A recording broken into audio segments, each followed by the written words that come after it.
Ladies and gentlemen, welcome back to the channel, and today I have a very short update video for you guys, because believe it or not, a Call of Duty developer actually responded to community backlash regarding supply drops. If you guys didn't catch it, yesterday Sledgehammer Games added 5 new weapons to Call of Duty World War II, which you would think would be awesome, but the problem is all of these weapons can only be obtained via supply drop. In a game where you can unlock DLC weapons by completing collections and doing contracts and finishing orders, it was really disheartening to see Sledgehammer Games add 5 new weapons that can only be obtained via supply drop, but today they took the time to acknowledge some of the community concerns. In their post, which I'll put a link to down there in the description if you guys want to read it for yourselves, Sledgehammer claims that the reason why there are no collections for these new weapons is because there are no additional content pieces to add to the collection. In the past, when a new gun was added to the game, you could complete a collection by spending armory credits to unlock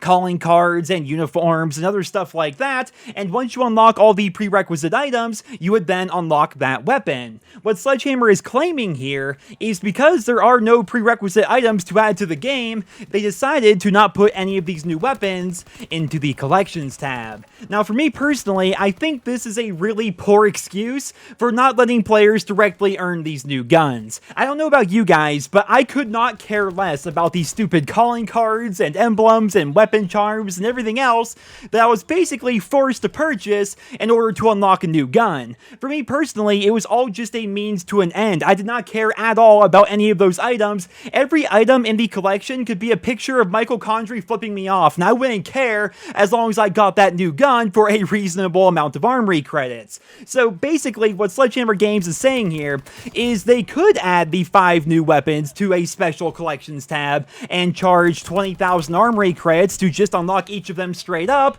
but they don't want to do that, and they have no plans of doing anything like that in the near future. They do plan, however, according to their post once again, to add these weapons to contracts in about 30 days. So according to them, on July 2nd, contracts for these new weapons will start to appear at the Quartermaster, though as of right now, it's unclear whether or not these are all going to appear at once or if they're going to appear one per day, but either way, we are going to be able to directly unlock and earn these weapons. We just have to wait a month and complete the contracts when they become available.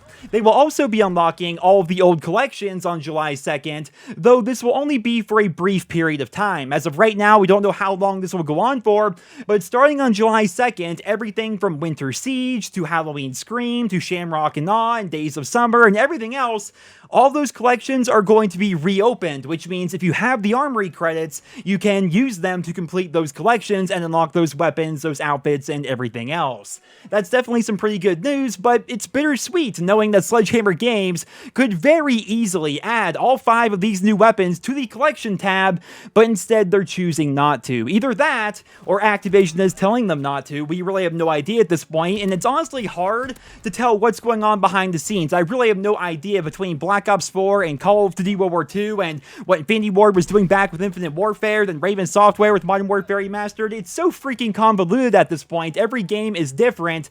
All I know is the new weapons are going to be available in Call of Duty World War II next month via contract, and old collections are going to be opening up once again, which is pretty good news for those of you who still play and enjoy Call of Duty World War II, which, by the way, if you guys haven't gone back to play it, it's actually a breath of fresh air. If you've been playing a lot of Black Ops 4 or Modern Warfare Remastered or wherever it is you're playing nowadays, World War II is actually a pretty fun game to go back to. I find myself really enjoying it, hopping on to do contracts and orders and whatnot, and of course playing on shipment's pretty fun, but ladies and gentlemen, that's all I have for you guys here in this video. There's your update regarding the new weapons that were added to COD World War II yesterday. I do think it's pretty interesting that a Call of Duty developer actually took the time to respond to backlash regarding new weapons and supply drops, because looking at Treyarch, they don't acknowledge any of that stuff. Infinity Ward doesn't really talk about it whatsoever either, and even back during the World War II life cycle, Sledgehammer Games was always pretty quiet about stuff like this, but now, maybe because the game is out of its 1-year life cycle and it's not nearly as supported,